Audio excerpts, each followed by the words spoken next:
are 3 nights I never talk about. 3 encounters with something that shouldn't exist. And every time I barely made it out alive.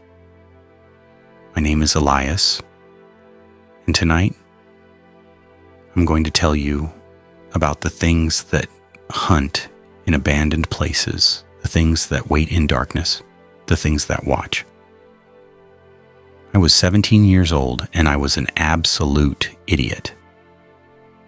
Let me set the scene for you. I'd gotten into one of those fights with my parents, the kind that feels monumental when you're a teenager, but seems laughable now. We were screaming at each other over nothing. I mean nothing. Something ridiculous. Something that didn't matter. But in that moment, it felt like the most important thing in the world. So I did what any stubborn, immature kid would do. I walked out. I decided I was going to prove a point by leaving, by not coming back. I didn't have a plan. I didn't know if I'd stay gone for one night or several days. I just knew I was angry, and I needed them to understand how serious I was. But here's the thing about anger. It burns out. Fast. I spent hours walking around our small town, just walking, kicking rocks, trying to stay mad. But as the sun started to sink below the horizon, reality crashed down on me like a physical weight. I was going to need somewhere to sleep. My friends would have taken me in, no question. But their parents would have called my parents immediately, and that would have made everything worse. So instead, I did something incredibly stupid. I decided to break into an abandoned house. There was this place, an old house that had been empty for as long as anyone could remember. I'd explored it a few years before with some friends. During the day, it wasn't that scary, just old, just forgotten. Just another abandoned structure that nobody cared about anymore. I figured one night there wouldn't hurt. One night alone in an empty house. Maybe I wouldn't sleep. Maybe I'd just sit there and wait for morning. But at least I'd be alone, at least nobody else would have to know. I arrived there around 11 p.m. The property was surrounded by thick trees. The driveway was so overgrown that it barely looked like a driveway anymore. And the house itself, God, the house, was swallowed by the forest. Vines and bushes had completely consumed it, from the ground all the way up. I almost couldn't even see it until I was standing right next to it. But the broken door was still hanging open, just like I remembered. I stepped inside. The darkness was absolute. Every window was boarded shut. The air was thick and stale, with decades of dust and age, and I knew, the moment my eyes adjusted to the darkness, that I wouldn't be sleeping here. This place felt wrong, but something about it intrigued me. So I decided to explore. I made my way toward the staircase. That's when I heard it. Footsteps. Slow, deliberate footsteps on the floor below me. My entire body froze. My heart literally stopped beating. Someone was down there. Someone was right there, near the only exit I had. I stood frozen, waiting, listening. 10 full minutes passed. 10 minutes of absolute silence. And the person below me, they weren't moving anymore. They were just standing there, waiting.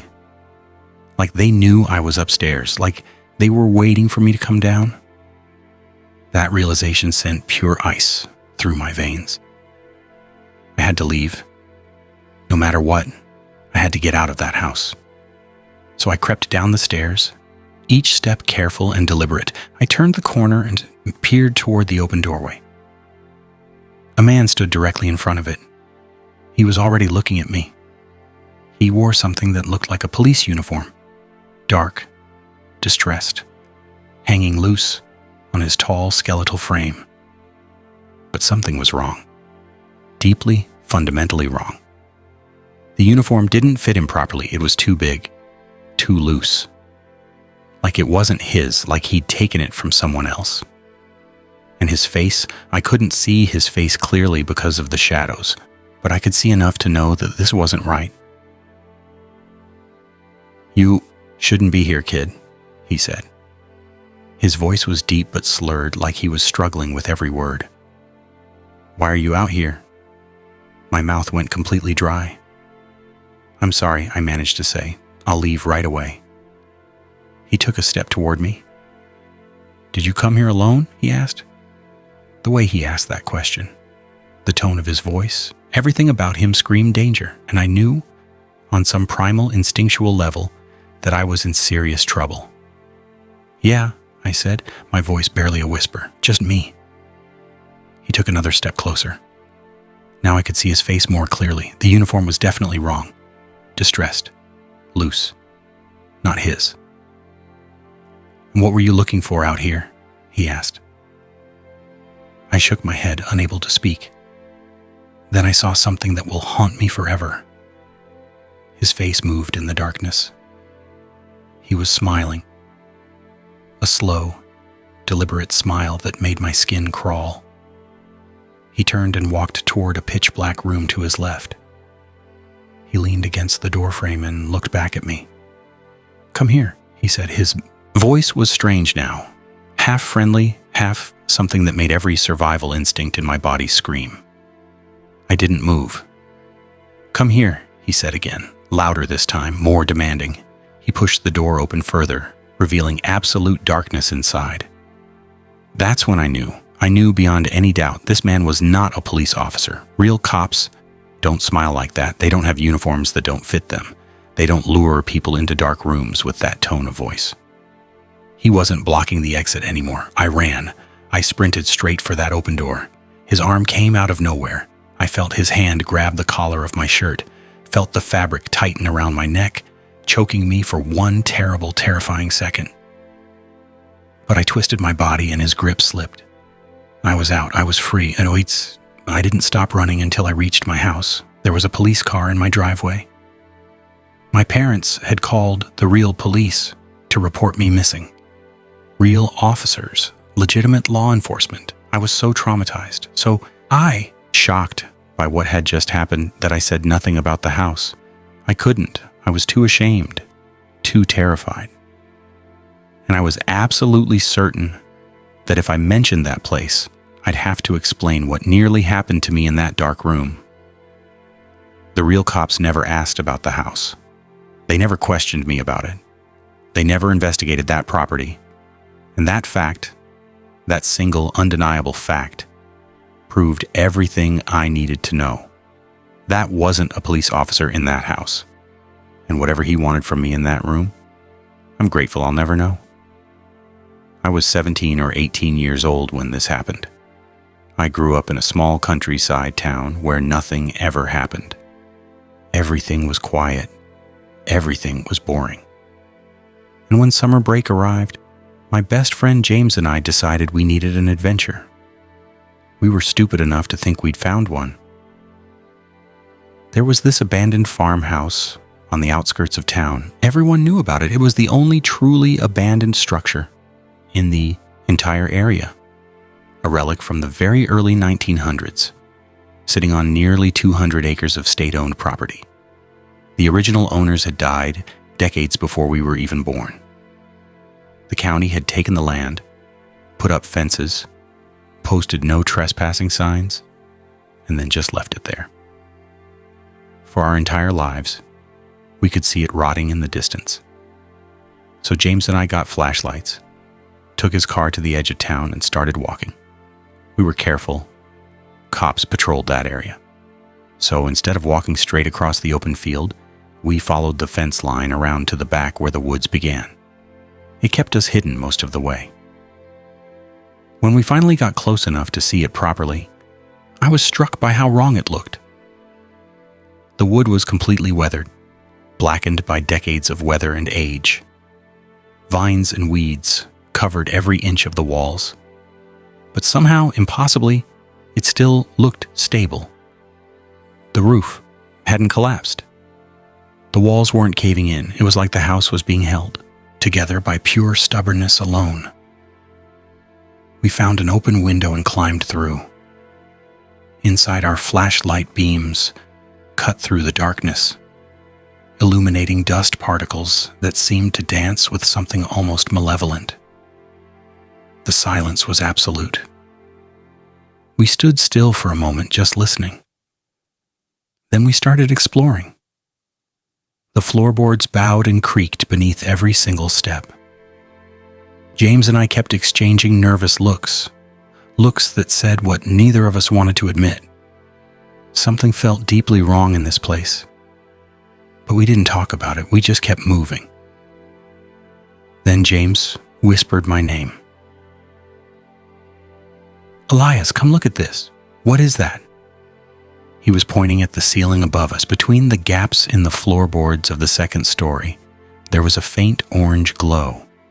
It was dim, barely visible, like the ghost of light rather than actual light. "How the hell is there a light in here?" James whispered. "We should have left right then. Some places send you messages, and that was definitely one of them. But we were curious, stupid, young. So we climbed the stairs. Upstairs, a long hallway stretched before us with closed doors on either side. But under one of those doors, the orange glow was much brighter. It flickered like fire. Like candlelight in a dark room, the hallway was dead silent. And I mean dead silent. In a place like that, with two people walking around, you should hear sounds. But there was nothing. And that absence of sound was somehow more terrifying than any noise could have been. I walked up to the door and pressed my ear against it. Nothing. No voices. No movement. Nothing but silence. I turned the handle and pushed. The door swung open with a heavy creak that seemed to echo through the entire house. And what I saw in that moment, what I still see when I close my eyes, is burned into my memory forever. 3 men, on their knees, huddled in a circle, surrounded by lit candles. And they weren't moving, not at all. They weren't reacting to us, not to the sound of the door, not to our presence. They were just there, motionless, frozen, like statues, or worse. I watched them for maybe 3 seconds, though it felt like an eternity, before James grabbed my arm and pulled me away. We ran. Not quietly anymore. We didn't care about making noise. We just ran. Down the stairs toward the window, I could feel the adrenaline coursing through my entire body. James climbed out first. I was right behind him when I heard it. Heavy, rapid footsteps, running out of the room above us and down the stairs. I basically threw myself out the window. We bolted for the woods. James was ahead of me. We didn't look back. We didn't dare look back. We just ran, crashing through the darkness until we'd gotten far enough that we could finally slow down and catch our breath. That's when we heard it, a loud, heavy thud from back at the farmhouse. "The window," James said, breathing hard. "They slammed the window shut." "Maybe. We never found out for sure." The walk back was silent. Both of us had pounding headaches from the adrenaline crash. We couldn't process what we'd seen. We couldn't make sense of it. So we didn't try. James dropped me off at home, and we never talked about it again. Not after a few days, not after a few weeks, not ever. We both just wanted to forget it had happened. Years later, after I'd moved away for college, I passed by the old farm again. The house was gone. Completely gone. Like it had never existed. I've never been back to verify that, and I never will. I was traveling the West Coast. 1 month. Multiple backpacking trails. It was supposed to be the adventure of a lifetime. Most of the trails were standard hiking routes, beautiful, safe, routine. But one stood out. An abandoned mining town, buried deep in a forest in the mountains. My buddy had mentioned it, and it sounded incredible. These forest mining towns are incredibly rare. Most old mining settlements are in deserts or on rocky hillsides, but this one was different. It was forgotten, untouched, hidden, perfect. The hike was only a few miles off one of the trails I was already planning to explore, so I decided to take a detour, explore the town, then hike back down to my campsite. Simple. I arrived around midday. The sky was overcast, and that gray light made the place look genuinely wrong. But it was also one of the most beautiful things I'd ever seen. Over a century of abandonment had allowed the forest to completely reclaim the town. The old cabin homes were almost part of the landscape now. I walked around for 30 minutes exploring. Some cabins still had furniture inside, rocking chairs, wooden shelves, remnants of lives lived long ago. But there was something wrong. I kept having this feeling, the kind that makes you turn around constantly, the kind that makes you check your surroundings obsessively, like something was watching me, like eyes were on me from the shadows. Eventually, I reached the edge of the town, and that's where I found the mine. At the side of the mountain, half hidden by trees, was a massive opening, a tunnel descending into absolute darkness. From where I stood, I could see maybe 5 feet into the passage before it became pitch black. Complete, impenetrable darkness. I stood at the entrance for a minute and I heard it, a sound from deep inside the tunnel, a low, constant rumble like something echoing through the entire tunnel system. Deep, resonant, like the mountain itself was humming. The closer I got to the entrance, the more I could feel it vibrating inside my chest. My entire body screamed at me to turn away. My eyes were doing something strange, too. The longer I stared into that darkness, the more my vision played tricks on me. I swear I started seeing shapes, moving shadows that shouldn't exist in total darkness. I took a couple of steps inside. That's as far as I got. My entire body locked up, froze. Every instinct I had was screaming a single word: danger. I turned and left without hesitation. I hurried back through the town, back toward my campsite. And the whole way I felt watched. The feeling got stronger with every single step. I made it back to my camp just as the sun was starting to get low. I made food, gathered sticks for a fire, tried to act normal, tried to convince myself that the feeling was just paranoia. Around 2 hours after dark, the forest changed. The calm disappeared, the peace evaporated, and animal sounds started echoing through the trees. Normally, that wouldn't concern me, but this felt different. There was an elk somewhere close by. I could hear it bellowing deep, echoing calls that resonated through the entire forest. It wasn't moving, it was calling from the same spot over and over, always from the same direction, back toward the mining town. Then after maybe 15 to 20 minutes, the elk went completely silent. The sudden quiet was worse than the noise. I sat by my fire, alone with my thoughts, trying to rationalize what I was experiencing, but rationalization was becoming impossible. Then I heard it, a sharp snap, like a branch breaking under weight, close, very close, just beyond my campfire's light. My first instinct was immediate and certain. Someone had followed me, someone from the mining town, someone had been tracking me the entire time. I stood up. I looked into the darkness. My headlamp barely cut through the black. I couldn't see anything. And after a few seconds of standing there, paralyzed by fear, I made a decision. I started packing my things. For 5 minutes, nothing happened. No more sounds, no movement. I packed my tent, my sleeping bag, my supplies. I strapped everything to my back. Then I took my headlamp and kicked dirt over the fire. The moment the flames died, I heard it. Footsteps, running, sprinting directly toward my campsite from the direction of that snapping sound. Multiple feet, moving fast. My headlamp didn't reach nearly far enough to see anything. I turned and ran. I bolted down the trail into the darkness. I ran for what felt like forever. But whoever was chasing me never made it onto the trail. They stayed back, stayed in the forest, but they were definitely there. Someone was Definitely out there following me. I ran all night. By early morning, I made it back to my car. I didn't stop. I didn't look back. I just drove away from that forest. When I told my buddy what happened, he thought I was crazy. He said the elk sounds were probably territorial calls.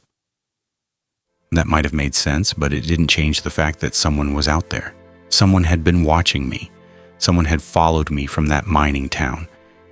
3 stories, 3 encounters, 3 times when curiosity nearly cost me everything.